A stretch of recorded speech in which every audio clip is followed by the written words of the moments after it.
Ranking up can be hard, but what if I told you that I know a few mistakes you probably make based off of your rank, as well as how you can fix them?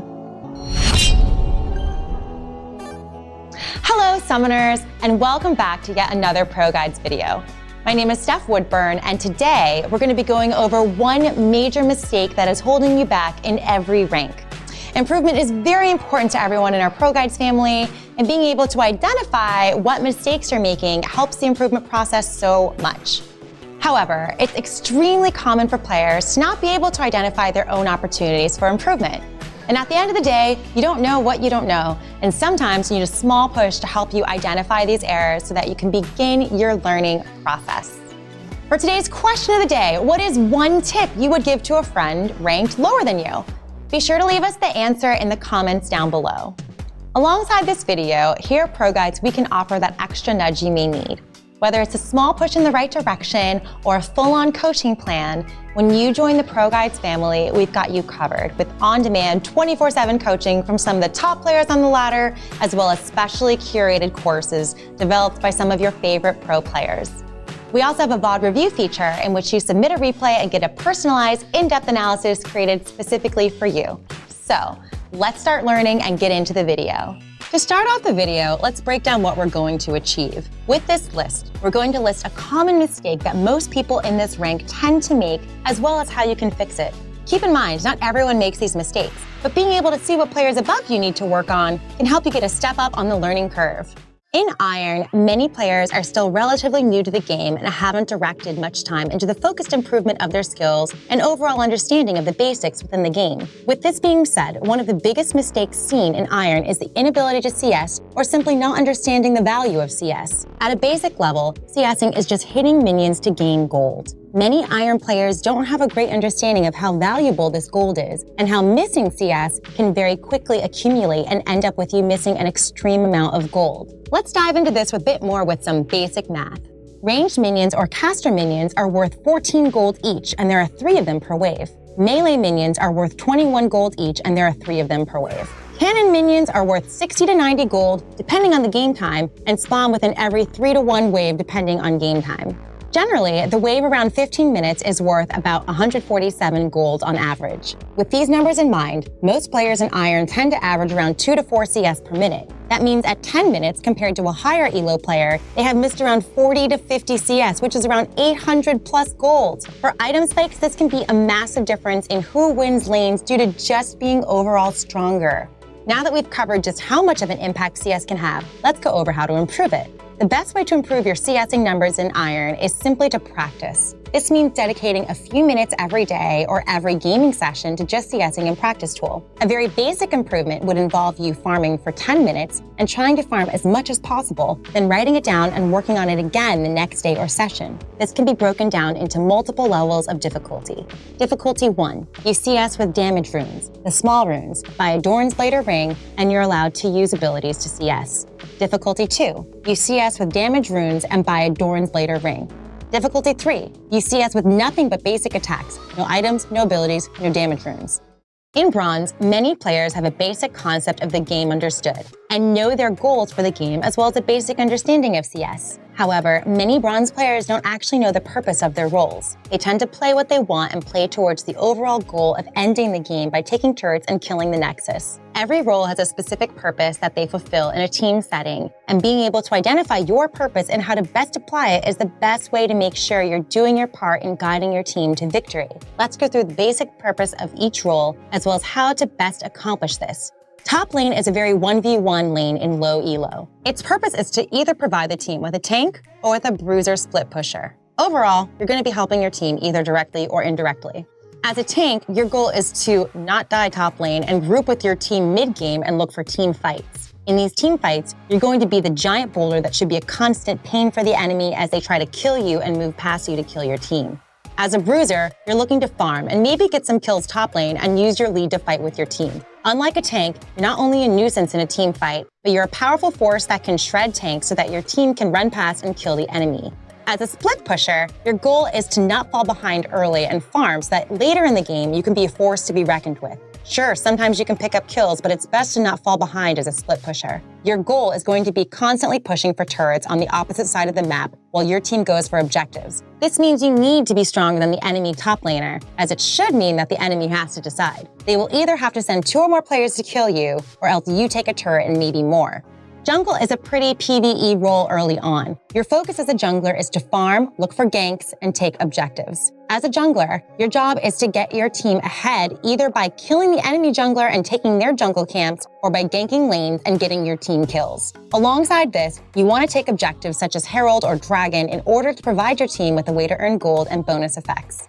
Mid lane is seen as another 1v1 role, but in reality, it's far more than that. As a mid laner, you should be looking to farm, kill your laner if possible, and help your jungler or roam. As a central point in the map, you're able to quickly rotate to different parts of the map. If you're stronger than your enemy, you can run to different lanes and pick up kills. Or if your jungler has gotten into a situation where it's a 2v1, you can swoop in and be their hero as you pick up some free kills. Basically, you want to farm up and help where you can without getting yourself too far behind. The name AD Carry pretty much defines itself. Your purpose is to do the most damage on the team. You are the person who needs to be strong and survive. Your goal early game is to farm safely and avoid dying. If you can pick up some free kills, then go for it. Alongside safely farming, be sure to try to help your jungler take Dragon whenever possible. Mid to late game, if you've farmed up enough, you'll be doing crazy amounts of damage, and then it becomes your job to survive long enough to deal your damage.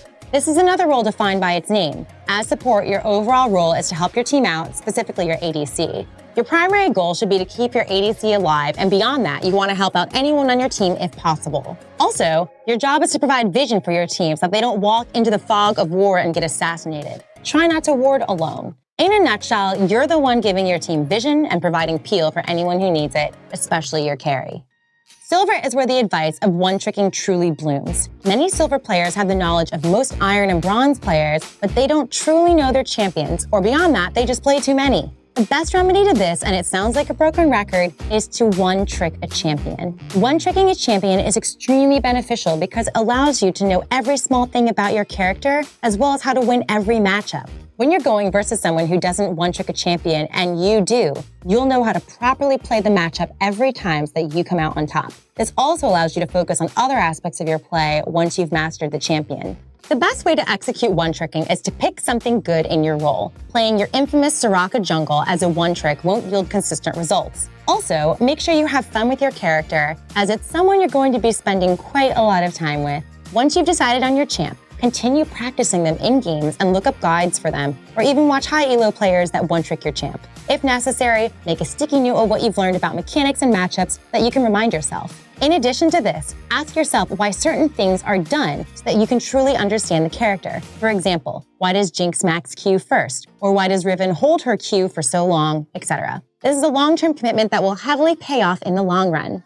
Gold is quite the achievement in the League community, as it has solidified the players being above average. With this being said, many times, players feel that they have to be the one carrying or else all hope is lost. While often this is true, having this mindset can be pretty harmful to not only your team play, but also your own mental fortitude. Instead, you have to be able to identify when you won't be able to carry and actually make yourself carryable, as well as keep your energy up. This is key to climbing because sometimes there's going to be another player that gets massively fed and outperforms you. It's important to know that in this situation, it's best to let yourself get carried, and to best do this, you want to do a few things. For one, you want to continue farming so that you can be as strong as possible to help them carry. For two, you want to avoid being a burden. This means stop going for the risky hero plays. You don't have to prove yourself, avoid being the reason the game is lost. For three, keep your morale up. This is extremely difficult, especially if you lost lane or got out-jungled, but it's important to keep a positive attitude and help your team move forward so that you can get that sweet LP.